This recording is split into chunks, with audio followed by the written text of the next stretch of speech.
Today topic is aniline formula C6H5NH2 और ये structure है इसका बेंजीन रिंग में NH2 का अटैचमेंट, ये इसका एनिलीन का स्ट्रक्चर है। आज हम इसकी प्रिपरेशन और प्रॉपर्टीज़ की स्टडी करेंगे। प्रिपरेशन में सबसे पहले जो है नाइट्रोबेंजीन से कैसे एनिलीन बनाएंगे। नाइट्रोबेंजीन को रिडक्शन करते हैं in the presence of SN+HCl, tin और HCl की प्रेजेंस में जब नाइट्रोबेंजीन का रिडक्शन किया जाता है। रिडक्शन में क्या होता है, हाइड्रोजन का अटैचमेंट होता है, ठीक है। तो रिडक्शन के बाद जो है हमारा एनिलीन फॉर्म होती है। ये नाइट्रोबेंजीन से एनिलीन बनाने का रिएक्शन है। सेकेंड रिएक्शन हमारा फिनॉल से है। फिनॉल को अमोनिया के साथ जिंक क्लोराइड, ठीक है, जिंक क्लोराइड कैटालिस्ट की प्रेजेंस में ट्रीटमेंट देते हैं तो एनिलीन का फॉर्मेशन होता है।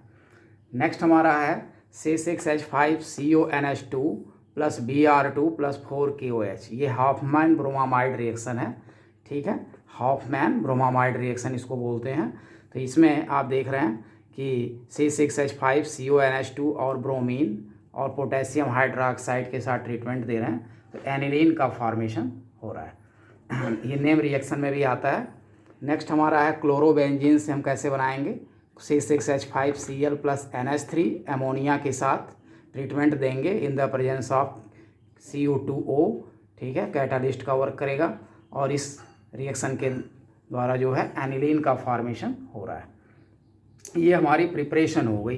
अब नेक्स्ट टॉपिक हमारा है प्रॉपर्टीज़, ठीक है, एनिलीन की प्रॉपर्टीज़।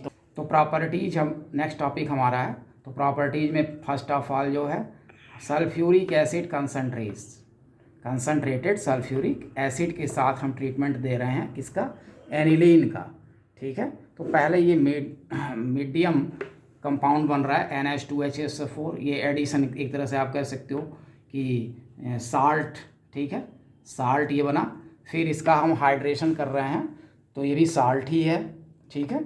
फिर ये रीअरेंजमेंट के प्रोसेस द्वारा जो है बेंजीन सल्फेनिलिक एसिड में कन्वर्ट हो रहा है।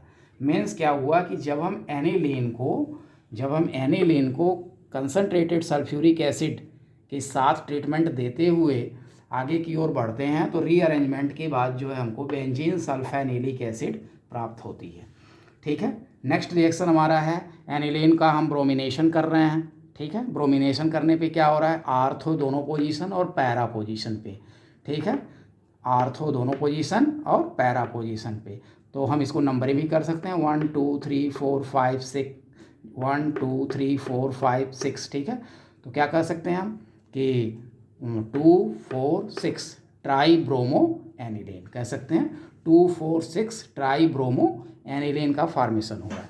नेक्स्ट हमारा है एसिटिल क्लोराइड के साथ हम ट्रीटमेंट दे रहे हैं CH3COCl के साथ, तो हमारा एसिटैनिलाइड का फॉर्मेशन हो रहा है। ये आप देख रहे हो एसिटैनिलाइड, ये भी हमारा जो है एक तरह से साल्ट ही है।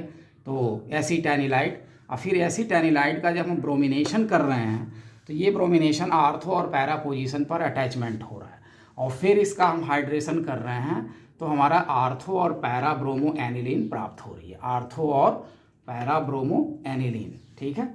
ये इसलिए हम इस तरह से ट्रीटमेंट ले जा रहे हैं, डायरेक्ट हम नहीं बना सकते जबकि NH2 हमारे ग्रुप में है, लेकिन हम ब्रोमिनेशन जो है जो ही ब्रोमिनेशन करेंगे वह 2 4 6 पे लग जाएगा, लेकिन हमको आर्थो और पैरा प्राप्त करना है तो हमको इस ट्रीटमेंट के द्वारा जाना पड़ेगा। यहाँ आप देख रहे हो ब्रोमिनेशन इस पे हो रहा है, यहाँ भी ब्रोमिनेशन ही हो रहा है, लेकिन इस प्रोसेस के द्वारा ले जाने पर हमको आर्थो अलग और पैरा अलग प्राप्त होंगे। नेक्स्ट हमारा है कार्बिलेमेन रिएक्शन, ये है CHCl3 और KOH के साथ फेनिल आइसोसाइनाइड का फॉर्मेशन हो रहा है। फिर नेक्स्ट रिएक्शन है Grignard reagent RMgX, Grignard reagent से हम ट्रीटमेंट दे रहे हैं तो ये हमारा साल्ट बन रहा है और RH मीन्स एल्केन फॉर्मेशन कर रहा है।